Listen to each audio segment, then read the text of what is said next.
I'm Pat Groves, and I live in a little village called Chew Manga. I've lived here now for 17 years, but I've lived in the area for 55 years.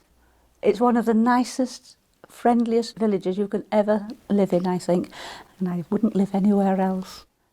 And practically everything we buy is locally grown, locally reared, and of course the country market.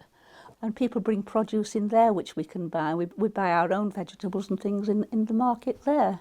I think it's tremendously important because it doesn't have to be shipped or flown hundreds or perhaps thousands of miles from somewhere else. And I think that makes a tremendous difference. And it's a great deal nicer to eat as well, believe you me.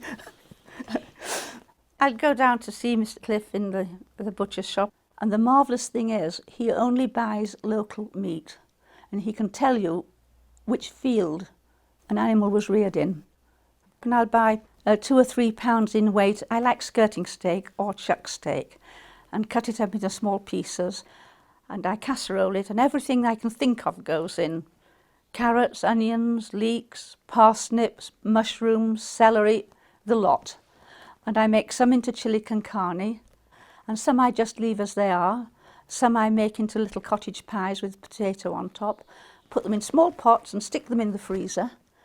2 or 3 pounds of meat will make, about 14 or 15 meals. Quite a good-sized meal for one person. If I've been out anywhere, all I do is whip one of those out of the freezer. I have a lucky dip, so I don't know what I'm going to get, and put that in the microwave to defrost and warm up, and I cook vegetables. In 20 minutes, I've got a meal.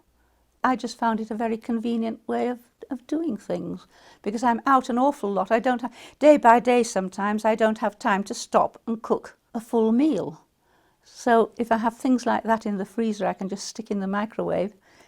It doesn't matter what time of day I come home, there's always something there I can have to eat.